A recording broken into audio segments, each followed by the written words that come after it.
Bom dia a todos, está no ar o meu, seu canal da Camila Novaes. Estamos aqui com um convidado, o filho do pastor. Já começa mal. Este já está a começar mal. Muito Então mal. se apresente. Portanto, o meu nome é Tiago André, tenho 21 anos, nasci no Porto, Porto! vale. Sou o filho do pastor, como a Camila fez questão de dizer, mas nunca me chamei filho de pastor. O filho do pastor não tem nome, né? Filho de pastor mas nunca vai ter nome. Aproveita essa oportunidade e conta a sua história.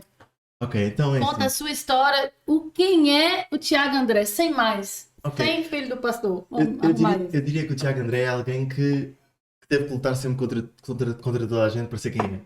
Porque ser filho de pastor exige alguma certa exigência de pessoas, não é? Yeah. As pessoas obrigam a seres uma certa pessoa que às vezes tu não és, porque tu vais ter que ser sempre a pessoa que está certa, és sempre a pessoa que Certinho, né? tem que ser. E então eu acho que sempre fui obrigado a ter que lutar contra mim mesmo e a ser aquilo que. Virar pra cá que é a câmera. Às câmaras, né? Para aparecer a beleza, já que Yeah. quando se é bonito, pelo menos tem que se aparecer. Mas pronto, eu acho que é isso, acho que é alguém que. Eu sempre fui colocado dentro de uma caixa de ser filho de pastor. E ser filho de pastor é ser-se perfeito, é nunca se poder errar, Nossa, ser uma pessoa que tem que estar sempre certa. E eu acho que sempre fui alguém que tentou quebrar essa barreira. pesava um bocadinho. Sempre, sempre. Acho que sempre me pesou um bocadinho, porque quando você é filho de pastor, e eu vivi isto muitas vezes, independentemente do que a gente faça, as pessoas vão sempre achar que nunca é suficiente. Yeah. Eu faço X, Y, Z, mas eu vou ser sempre o filho do pastor, só está aqui porque é filho do pastor, só chegou a isto Só porque é toca filho do porque é pastor. filho do pastor, só vai ali. E eu vou sempre viver eu acho que vou sempre viver, enquanto meu pai for pastor da igreja que eu frequento, eu vou sempre viver isso. Mas de certa forma também me motiva a provar às pessoas que, e não só às pessoas, né? Mas acho que o meu relacionamento com Deus sempre se baseou no Deus sabe o que é que eu faço, Deus sabe o que é que eu trabalho para Sim. Ele, então pá, o que as pessoas acham ou deixam de achar para mim, como foi alguma coisa que eu lidei muito bem e Yeah. sempre coloquei de lado. O importante é que tenha a tua identidade formada, isso é muito importante. Porque se tu não tivesse a tua identidade formada, seria mesmo filho do pastor. Sem dúvida, mas eu acho que, por exemplo, essa questão da personalidade, eu acho que surgiu por causa do meu pai e da minha mãe. Uhum. Porque o facto de eu ter uma formação que sempre me ajudou a entender que eles sempre me colocaram muito à vontade e sempre me disseram que tudo o que tu conquistares é por ti. Nós nunca te vamos dar nada de grátis, nós nunca te vamos dar nada de mão dada. Principalmente o meu pai sempre me disse isto, porque sendo pastor, ele nunca me deu nada de mão dada. E aliás, às vezes até me obrigava a chegar mais longe do que era suposto, para eu aprender que para conquistar as coisas a gente tem que trabalhar e tem que estar lá. Sim. Minha produção pode me chegar aqui uma coisinha dessas que o programa é meu e eu não vou ter que buscar, não é? Por favor, alguém me passa aqui um. Vou querer aquele ali com uvas. Aquele redondinho, chleca. Ah, muito bem. Meu programa, minhas regras. Tem que ser. Mas eu acho que é isso, eu acho que basicamente foi. Eu sempre fui alguém e sempre fui obrigado a ter que quebrar barreiras sem elas estarem lá. Sabes o que eu quero dizer? Yeah. É porque filho de pastor tem que ser isto, filho de pastor não pode agir de certa forma, o filho de pastor não pode rir, o filho de pastor não pode fazer Não. piadas, o filho de pastor tem que ser perfeito. E eu acho que eu sempre fui exatamente o contrário disso, mas nem sempre foi fácil. Porque eu lembro muito bem quando eu era mais novo, eu vivia tanto nesta dimensão do eu não quero ser como o meu pai, Uhum. porque não quero que os meus filhos sofram o que eu sofri. Eu acho que por isso é que eu fugi tanto tempo do que Deus não tinha para a minha vida. Porque eu lembro-me que desde que eu tenho, sei lá, 7, 8 anos, eu tenho o chamado para servir, Uau. mas eu acho que eu só aceitei quando tinha 15, 16. Porque eu sempre achei. Já estava mais maduro aí. Eu sempre achei Cagado de que fome. eu nunca vou ser aquilo que o meu pai é, porque eu nunca quero que as pessoas achem que eu só sou aquilo porque o meu pai é isto. Yeah. Aliás, eu quis ser tudo. Eu quis ser cozinheiro, eu quis ser médico de olhos, eu quis Uau. ser arqueólogo, eu quis ser tudo e mais alguma coisa. Tudo menos pastor, né? Tudo menos pastor. Pastor sempre foi aquilo que eu disse. Quando as pessoas me perguntavam, tenho que ser pastor. Eu disse, nunca na vida. Ah, Nunca na vida, eu nunca vou querer sofrer o que o meu pai sofre e nunca vou querer ser o que ele é. Até porque era um bocado aquilo do género, eu não quero que os meus filhos tenham que passar pelo que eu passei. sim. Mas depois, quando eu tive 15, 16 anos, eu tive a oportunidade de ir a uma conferência que houve na Inglaterra, em Londres. Uhum.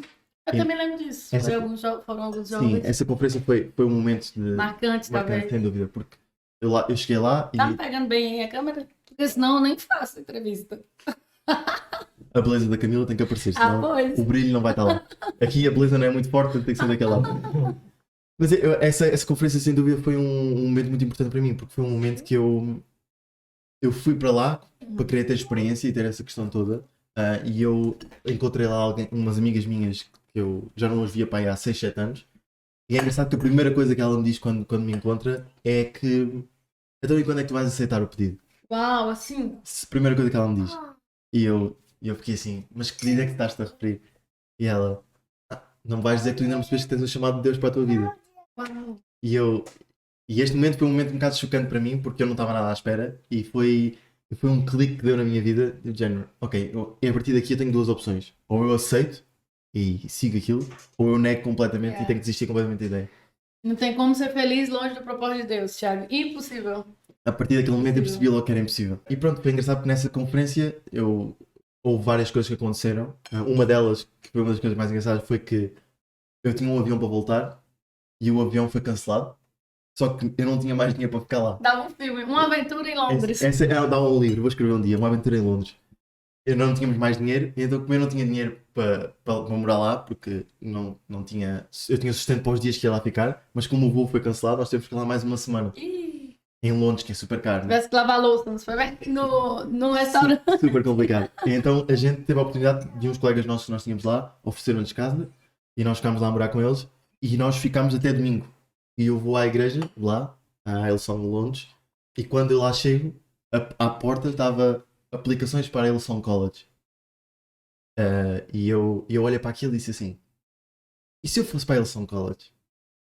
Só que quando eu comecei a Propósito pensar, de Deus, né? Austrália, longe, no fim do mundo. Pensasse logo, minha mãe vai morrer. A minha Eu mãe vai fui morrer de feito para coração, comer. meu pai vai lhe dar um treco, não posso.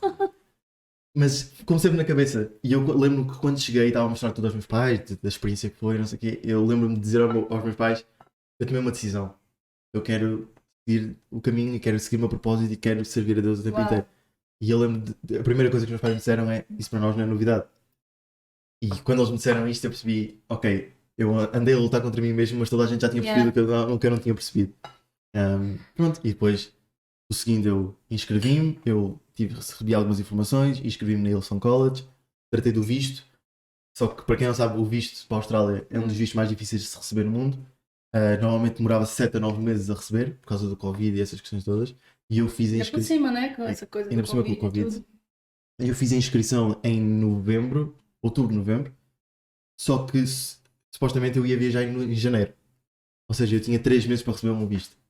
E eu entrei em desespero total, eu lembro-me que eu deitei-me o dia todo, fiquei o dia todo na cama a chorar, porque eu percebi, eu liguei para lá, disseram-me que por causa desta situação do Covid era impossível, e eu entrei tão em pânico por causa disto que eu disse, eu já vou desistir disto tudo, isto foi tudo um erro, eu vou mas é seguir psicologia que era o que eu queria seguir, eu vou deixar isto tudo. E no dia a seguir eu entro no meu e-mail para eliminar algumas coisas que tinha lá a mais, e vou ao spam no e-mail e está lá, Tcharam! visto aceito. Uau! E eu fiquei completamente escandalizado, né? E recebi um visto, eu depois fui ver a data e eu tinha recebido o visto no dia a seguir a ter aplicado. Ou seja, eu recebi o visto em menos de 24 horas. O que é um milagre autêntico. E quando nós percebemos que Deus realmente está no processo, as dúvidas já não podem estar lá. Certeza. As dúvidas já não podem estar Todas lá. as dúvidas ali caem por terra. Completamente. Pronto, depois inscrevi-me no Hillsong College com a ideia de viajar em janeiro. E 2 semanas antes de iniciar o dezembro, que era quando eu ia comprar bilhete e ia comprar isso tudo, recebemos a notícia que a Austrália fecha as fronteiras e que já não se podia viajar para lá. Mas eu pensei sempre que fosse como a Europa, que ia, sei lá, estar um mês fechado. Sempre uma aventura Sempre. da outra. Eu costumo dizer que com Deus as minhas aventuras são sempre é tudo ou nada. Ou acontece tudo ou não acontece nada. Então, pronto, as fronteiras fecharam e as fronteiras fechando eu não pude viajar para lá, né? O que me obrigou, eu tinha 2 opções, ou eu fazia a pausa e esperava até as fronteiras voltarem a abrir, que não sabia quando é que ia ser, ou eu começava os estudos. E eu na altura orei a Deus e percebi da parte de Deus que se Ele tinha feito o processo todo para começar e tudo tinha acontecido no tempo que Ele quis, eu já não podia fugir mais, porque eu sabia que se ficasse mais 6 meses sem fazer ou mais 1 ano sem fazer, Disparar na barriga da baleia, como Jonas. alguma coisa ia acontecer, Então pronto, eu comecei com a expectativa que fosse sempre 1 mês, 2 meses a ficar em casa, né? E depois pudesse viajar para a Austrália, para Sydney, mas infelizmente fiquei o ano inteiro. Fiquei de janeiro até agora, acabei há 2 semanas as aulas. Então já fizeste 1 ano, seria o quê? 3 anos? O curso são 3 anos, mas Já concluíste um ano? já concluí um. Sim. Só que online, né? só que online. Devido às fronteiras ter fechado. Exatamente. Só que isto traz algumas consequências, né? Porque Uhum. a diferença horária são muitas horas. Imensa, meu Deus. Então eu tinha sempre aulas durante a noite. O horário é muito diferente. Eu vivia, as minhas aulas começavam por volta de 11h30, meia-noite. Uau, E terminavam tipo 8 da manhã, 9 da manhã. E pronto, depois eu dormia até à 1, almoçava e tinha que voltar para a minha vida rotina normal porque eu tinha uma vida cá, né? Claro. Tinha igreja, tinha situações da vida diária. Então foi muito complicado. Foi um ano a dormir, Cansativo, né? 6 horas por noite, 4 horas por noite e com mais trabalhos, com a vida universitária toda que tem, né? Mas eu tiro boas conclusões disto. Eu percebo que eu acho que Deus nunca me teria permitido ficar cá se não tivesse um conceito, né? Já é um presente pra mamãe, não é? Porque foi menos um ano longe do meu E filhinho. isso é importante, né? É importante. Mas foi excelente, porque aconteceu duas coisas que para mim foram importantes. Foi o facto de eu ficar cá, Uhum. obrigou-me automaticamente. A produção tá me falando ali, não tô entendendo. É o quê? O microfone reto pra você. Sim, pra mim, assim, tá ótimo, né? Vai olhar meus croissants que tá assando ali no forno, que eu não tô obrigada a ir lá. Vamos continuar a entrevista, gente. Por favor. Minha produção é excelente, tá bom? Muito bem. Vida de diva, gente. Desculpa. É incrível, essa produção é o máximo. E sua expectativa, Thiago? Eu conhecia a Hillsong muito bem, né? Eu Sim. já conhecia muito bem a Hillsong e quando eu ia lá entrei esperei que fosse um curso muito prático, uma coisa muito prática, o que também me colocou algumas dúvidas fazendo online, porque fazendo online eu tinha um bocado de medo de ser tão prático e não conseguir ter a experiência total. Mas quando eu cheguei percebi que era muito mais teórico e tinha de estudar muito mais daquilo que eu estava à espera. É muito exigente, eles exigem muito, principalmente de conceitos importantes. Sim. Exigem muito. É uma das universidades mais concorridas nessa área, não é? Sim, provavelmente é dos institutos mais bem procurados. renomada. Sim. Pronto, eu percebi ao início, porque uma das coisas que eu sempre vi foi a questão eu sempre tive muito à vontade na questão do tudo que tinha a ver com a Bíblia e tudo que tinha a ver com a vivência com Deus. Mas quando eu cheguei a Hillsong percebi que eu não sou o único no mundo que tem essa vontade. E São milhares de pessoas. São milhares iguais a mim. E eu percebi que eu não era nada especial. Sou apenas um igual a milhares. O que me vai Mas que diferenciar. Deus decidiu investir, né? Mas que Deus decidiu investir. E que então, quando eu lá cheguei, conheci pessoas que têm exatamente a mesma visão que eu, sobre muitas coisas. Isso. Pessoas que têm exatamente a mesma motivação para fazer como eu. E então, encontrei uma casa. Sem dúvida alguma, eu vou para lá, mas já me sinto em casa lá. E isso é uma das coisas. Familiarizado, já está familiarizado. Sem dúvida alguma. Mas as expectativas eram muito altas, né?